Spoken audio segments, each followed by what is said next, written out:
Good morning. कसे आहे सगळे? गुरुपौर्णिमेच्या शुभेच्छा. भाग्यश्रीने पाठवलेली गोष्ट माझी गुरु आहे ती. एकदा एका जंगलात एक सुरूचं झाड लागतं आणि ऊन, वारा, वादळ, पाऊस, दुष्काळ, पावसाळा असं सगळं बघत बघत ते 10-12 वर्षात 10-12 फूट उंच होतं. आणि एकदा त्याच्या बाजूला एक गोकर्णाचा वेल लागतो आणि तो गोकर्णाचा वेल त्या सुरूच्या बुंध्याचा आधार घेत घेत एक 7-8-10 महिन्यात पूर्ण 10-12 फूट उंची गाठतं. बघणाऱ्यांना असं वाटतं की किती सोपं आहे 10-12 फूट उंची गाठणं. गोकर्णाच्या वेलाला किती छान पटकन झालं आणि सुरूने किती वर्ष घेतले.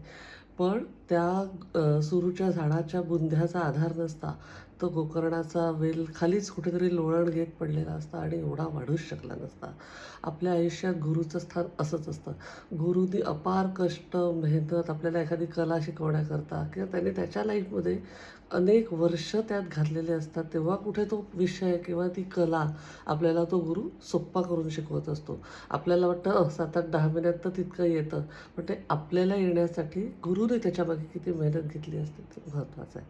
त्याच्यामुळे सगळ्या विषयातल्या, सगळ्या आपल्या आयुष्यातल्या लोकांच्या सगळ्या गुरूंना सप्रेम वंदन. अशीच अजून एक गुरुची गोष्ट आहे. एकदा एका गुरूंकडे कोणीतरी अभ्यागत आले असतात. शास्त्रचर्चा सुरू असते आणि त्या गुरूंचा एक शिष्य येतो, दार उघडतो, शूज काढतो त्याचे आणि आत येऊन बसतो. ते गुरु शांत राहतात थोडा वेळ आणि मग शांतपणे त्याला म्हणतात, जा बेटा, दाराची आणि जोड्यांची माफी मागू नये. हे जे अभ्यागत बसले असतात त्यांना कळत नाही काय झालं. मग तो शिष्य उठतो आणि माफी मागून येतो. तर ते म्हणतात की ह्यानी काय होणार आहे? काय झालं, तुम्ही असं का? तर म्हणे, तो जेव्हा आला तेव्हा गुस्स्यात होता. त्यांनी दारावर आणि जोड्यांवर राग काढला. दार जोरात आपटलं आणि जोडे भिरकावले.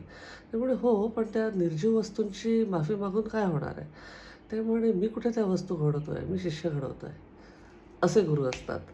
आयुष्यात आपल्याला सापडलेल्या, आपल्याला मिळालेल्या, आपल्याला कळलेल्या, आपल्याला समजलेल्या सगळ्या गुरूंना, सगळ्या गुरूंप्रती ग्रॅटिट्यूड कायम असला पाहिजे आणि त्यांची इतकी मेहनत आहे म्हणून आपण आज इथपर्यंत आहोत. नाहीतर आपण कुठेच नसतो. कुठल्याही क्षेत्रात, कुठल्याही क्षेत्रातले गुरु याची जाणीव ठेवायची. Stay bless. I love you all.